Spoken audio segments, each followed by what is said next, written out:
Hi, Flo. How are you doing today? Great, as always. I hope so. Yeah. Tell us a bit more about yourself. I'm with Slopelift since the beginning. I'm in the industry itself. I'm like since 2008. I was starting out with search engine advertising, PPC. This was my how do you say, the things that I learned from the beginning, and something that I've kept tackling over the years, even though I've done a lot of things. Everything, data and reportings, everything that you can tackle in online business, I have tackled at some degree at some point. But one constant is that is PPC. This is something that never leaves me, and that now will be in the next time, I think, will again be highly relevant because of all the evolution of things, and with AI, of course, and the things that we have to keep in mind when doing PPC right now, with all the possibilities that we have. Can I ask you a bit more about that already? Because how do you think, like, how is AI changing PPC? What gets you excited about that? I try to be a very efficient guy. And what I love is getting efficiency, getting the most out of your time so you can be early out of office. There is a thing, you know, the moment that you should use AI, yeah, is the moment that you have a task where the first thing in your head is, that's exactly the right task where you should put an agent or put AI on this task, or figure a way out how to use AI to make this more efficient. Because you're too lazy, or because you think about automation, like it's a task, it's a recurring task that there are redundant tasks there. This is like it's like getting negative keywords out of Google ad campaigns, or checking the performances of a CPC level. All these things that require yourself tinkering in a very detailed thing, and takes your time. This is when it takes your time, but it takes probably an unnecessary stretch of time. So if you think about your PPC team right now, how do they use AI? What are the workflows? What are the tools? What are the things that they are automating right now? What can you tell us? Yeah, that's also very exciting, because right now we are in a completely transformation phase. Yeah, we started to get AI into the workflows, like doing tests with audits and analyze accounts and so on. But now, actually, starting with this week, we are starting to get the SR department, the PPC department, into an AI first department, sort of, where you have you have to use AI, or you must use AI for your weekly analysis of an account. You have to use it for audits. You have to use it for performance reports, and also the team leads have to use AI to summarize the findings, and then getting more out of the time. So we are able to do more strategic things, to have more conversations with the clients. What is that he wants us to do? Not the things that we need to do for hygiene and the accounts and so on, but the things that we can do for the clients to drive the business forward. This is, in my opinion, the time is very, very much more well spent than getting a report correctly with correct data. That's. Sounds like a very timely conversation we're having then. Let's go one step back. As a chief AI officer, what's your role? What's your responsibility at Slopelift? It sounds very nice. You know, you have you have all the strings of AI you have in your hands, yeah. But that's the thing that you are here for. You are the one that should distribute the tools, the one that says this tool is all right to use. There are a lot of things. Governance comes in play, compliance comes in play. Now, when we start into August with the EU Act, there are so many things that we have to think about when it comes to which tools can I use. Basically, I can use all tools, but what data can I use? Yeah. Am I free to use this and that? And there are many things to consider, especially for us in the EU. But this is one thing, harnessing the AI, building a harness. Harnessing engineering is a buzzword that I can drop at this point. But also getting the people involved with AI, empower the people, that they can use it without fear. without the fear that there will be a substitute, without the fear that they will lose the job. This is something. It won't go away.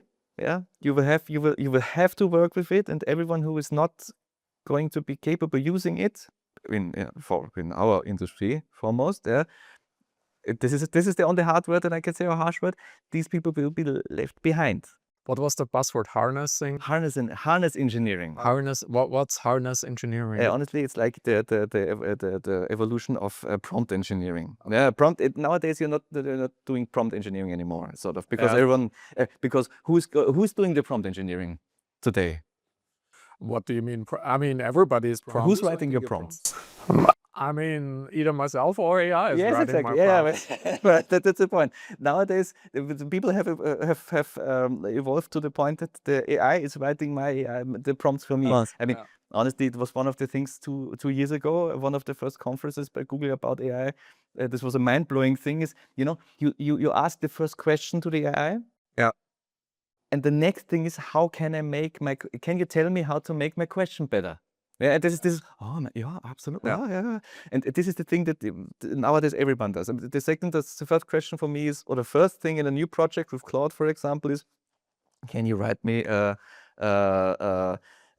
Claude MD, write me a Claude MD for this and this project. I want to do this. Okay. And then you tinker it with it. So the harnessing engineering is like you rework the first prompt, and you rework the backworks of a project, but also give the guidelines and the railways what can you do, what are you allowed to do, what are you not going to do. You're not allowed to search the web, you're not going to use this data, only use this. So getting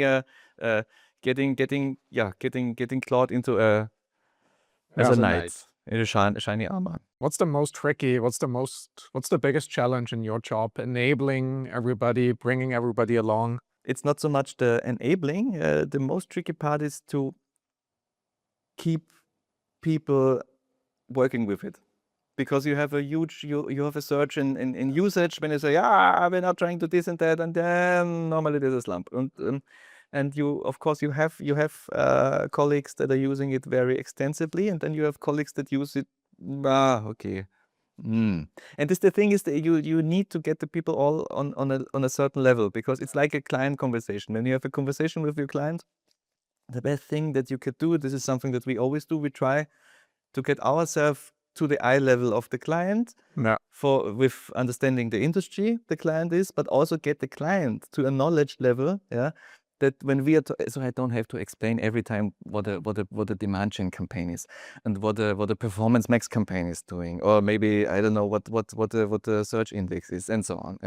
So this is trying the same thing nowadays we have to do internally with AI. So we want everyone talking on the same level, because then we are able to have larger rollouts, which is with nearly 80 people. That's not so easy, because you have to look at all the teams and all the people and all the stuff being on the same track. How do you measure success? I'm inclined to ask, in your role. Is it how happily everybody is utilizing the different AI tools? Is it hard retention metrics? Is it certain soft factors? How do you look at measurement of success? The soft factor of measuring is to look into, because we are using Claude by Anthropic now as the tool of choice at the moment. The soft measurement is that to look how much usage we are producing, how much prompts are there. But the point of truth is how many questions you get, because something doesn't work.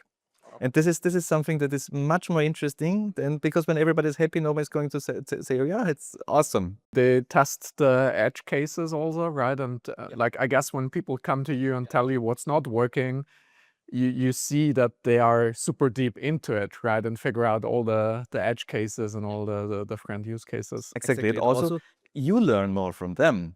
Yeah, because when someone comes to you who certainly came to the point of break the system. That's the best thing that can happen to you, because when the system breaks, there's something we need to fix, or there's something to need to tackle. We need to work around this, or we embrace it. This is something new that we haven't thought about it yet. Which team is utilizing AI in the best possible way right now in your company? The AI team, of course, but Some bad. no. But I think right now the team that most naturally adopted it, I think, is SEO right now. Why is that? It's nearer to the whole LLMs. Yeah. The now what we understand as AI. Yeah, this is nearer to SEO than it is to the performance marketing. It's in the DNA basically to do these things. So it was only natural that this department will be the one that is adopted. Nice. That adopted it the most. So tell me a bit more not the pitch deck version, but the real version of Slopelift. How has Slopelift changed as a company going through this AI transformation? Slopelift has always been a very young agency. Yeah? We always employed very young people.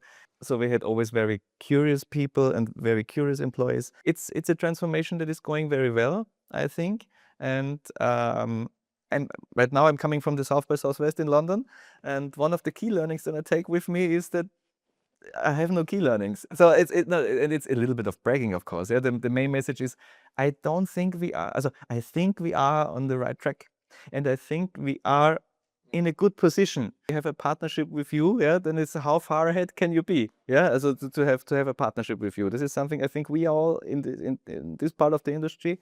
I think we are kind of an innovator. I would like to talk briefly about governance, right? You spoke about implementing, rolling out AI, Claude. You mentioned Claude as the go-to stack in Europe. We have different rules, regulations, security aspects. You work with so many different clients in so many different industries.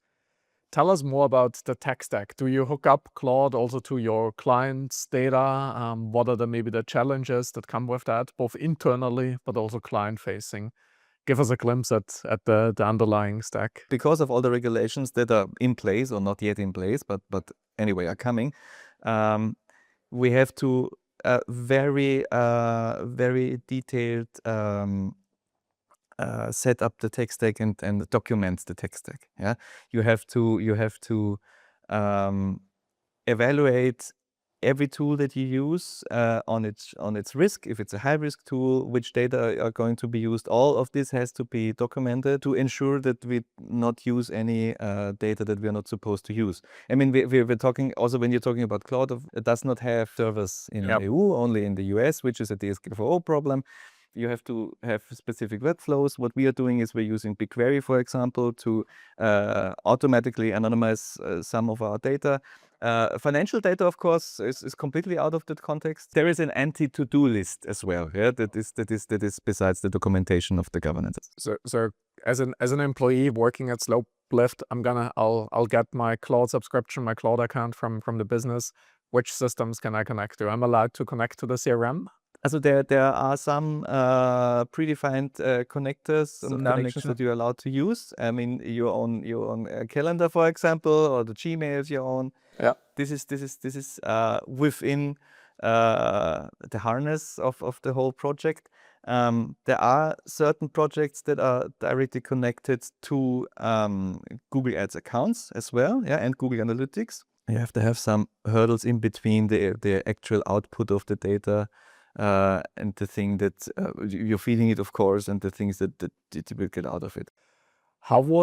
If you think about your typical clients, how would they describe Slopelift differently with your, let's say, AI-first approach to maybe 2 years ago, 3 years ago? I don't hope that they would perceive us differently, because one of our key assets we always had, and we always pursue, a very eye-to-eye consultation, and we try to have a very deep relationship with our clients and long-term relationships with our clients. It is a people's business. Running an agency is a people's business, or any company is a people's business, and maintaining clients is also a people's business. You have to hope that the relation you can have with your end at the client is working well, and we try to fulfill all the service needs of our clients, and the human needs when it comes to a professional relationship or conversation. Yeah, we will go above the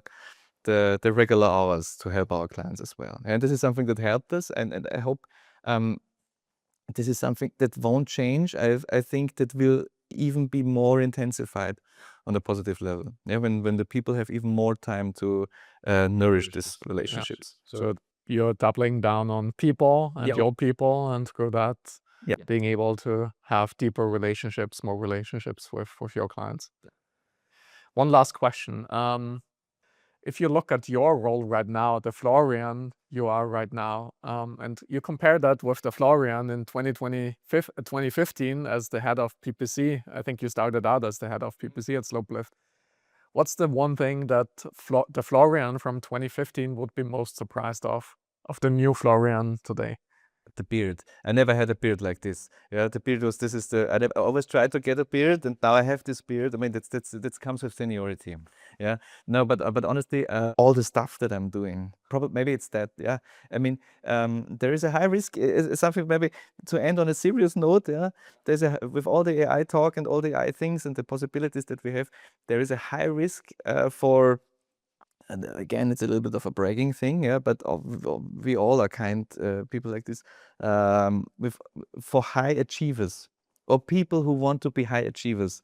AI may be a very dangerous thing, because you can do this and I can this on the other side, and I maybe have another screen open, and I will let this do this. And this project is not done, I start another project, and this project is done, and then I start this project. So it is very easy to get not even a AI fatigue, yeah, but it's a new kind of burnout that's sort of possibly coming. Always keep it in scope and always try to finish the project, because one thing the AI wants you to is there anything else I can do for you? Sometimes you need to say, okay, now it's finished. So this is something you have to be very aware of, because with AI, which is a great thing, and will be a very powerful thing for all of humanity in the future. We didn't even tackle all these things. There are some risks that's coming in, and people like us who are used to work a lot and used to do a lot of things and are happy that it's going to be more efficient, it could also be sort of a danger. So this is so AI burnout is the biggest risk you see right now. In that sense, for us, yes, yeah. As a for people who want to use it as efficient as possible and getting things done, yeah. What was the last prompt you entered on Claude? Make it more Viennese and not so German. Okay, we'll leave that as a cliffhanger, what exactly that was about, but thanks, Flo, for joining us.